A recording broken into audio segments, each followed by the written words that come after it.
In the hush before the storm, silence held Lakeville in its grasp. Mountains loomed like slumbering titans, their shadows long over the cobbled streets and narrow valleys. The air was still too still, a ghostly calm that only precedes the scream of war. There dormant at spawn rested the T110E3, an armored relic from another age, heavy, immovable, left behind by time. The battlefield had changed. Speed and flexibility now ruled. The world had moved on, but not this day. For 1 minute and 20 seconds it remained still, unmoving, unblinking. Some said it had no place here, an outdated juggernaut too slow for the new wars, too stiff for the shifting meta. But history isn't written by fashion, it's carved by defiance. Then the turretless colossus stirred. Tracks groaned like awakening bones. The cannon tilted skyward as if sniffing the scent of coming fire. It did not sprint. It advanced, slowly, deliberately, toward the valley where fate waited. Others had charged ahead. The battle had begun without it.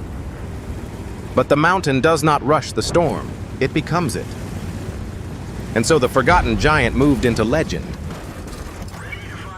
The valley narrowed stone cliffs rising on either side like the jaws of a trap.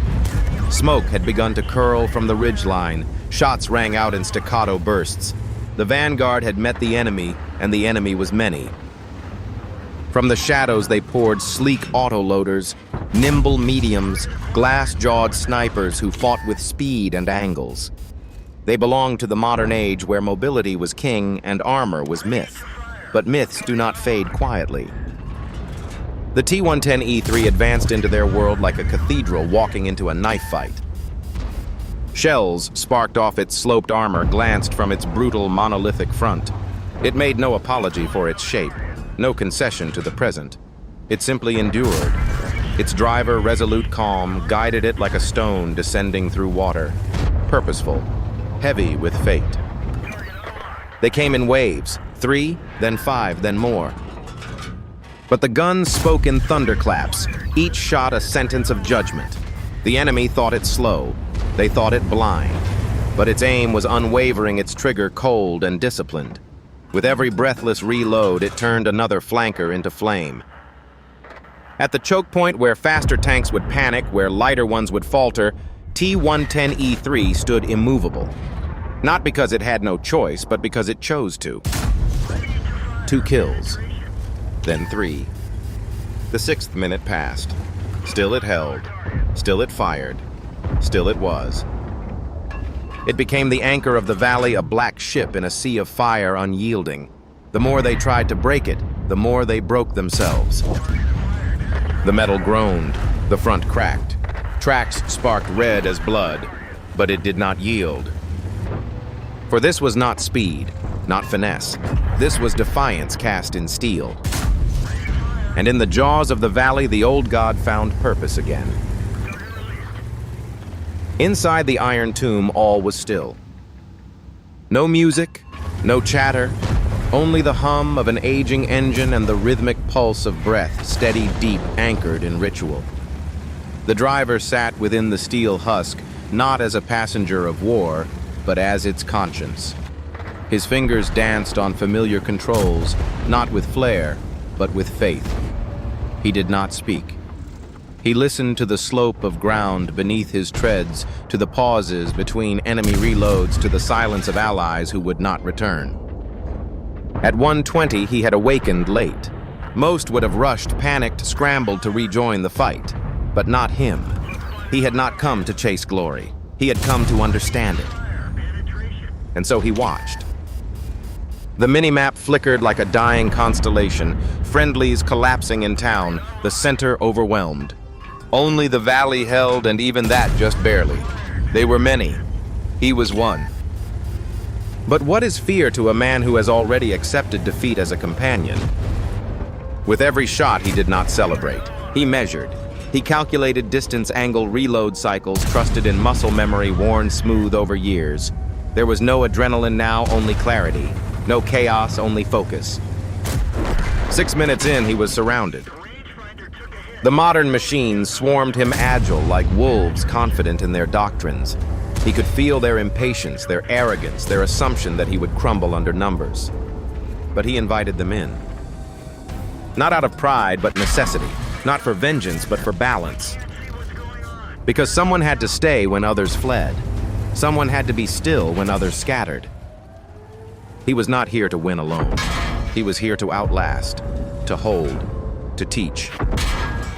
And as his shells found their mark one after another, he whispered not to the enemies, not to the crowd, but to the tank itself. You and I, we remember. The battle ended. 14,000 damage, 6 enemy machines reduced to wreckage. A victory not swift, not easy, but earned through will and ruin. When the last shell was fired, when the last engine stuttered into smoke, the valley fell silent once more. But this silence was different. It was the sound of something being remembered. In the hours that followed, the replay spread. Not through algorithms, not through trends, but hand to hand, whispered like a tale too old to be true. Have you seen the E3, they asked? The one who stood alone. It wasn't the numbers that stirred people. Others had done more. It wasn't even the kills. It was the way. The composure, the patience, the refusal to panic when all seemed lost. The lesson that in a game ruled by velocity and volume, there was still space for fortitude. For new players, it became a story of what was possible. For veterans, it was a mirror reflecting who they once were. And for the forgotten tanks, the heavy-bellied beasts with slow reloads and thick hides, it was proof that their time had not passed, that under the right hands they still mattered. Communities shared it not as spectacle, but as reminder. That glory is not always fast. That survival is not weakness. That sometimes the old ways still have teeth. And somewhere in another match, another E3 rolled out not as meta, but as memory made manifest. Long after the dust settled, after the match ended and the game closed, something lingered. Not just the numbers, though they were carved in screenshots and post titles. Not just the highlight reel, though it looped endlessly in community threads. What remained was older, quieter. A sense that something true had happened. In a world of rushdowns and twitch shots of ever-changing metas and disposable trends, this moment felt carved from stone. It reminded players why they began before the grind, before the spreadsheets, before the noise. A single tank, slow and obsolete on paper, had stood taller than theory.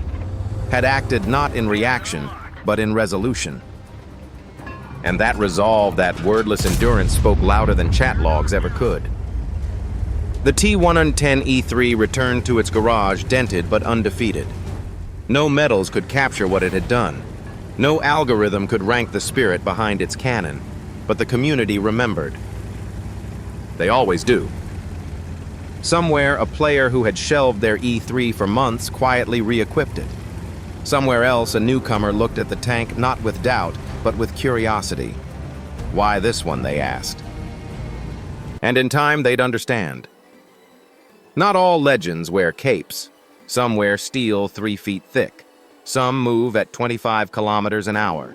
Some awaken late and arrive just in time to matter. In the end, it wasn't about domination. It was about presence.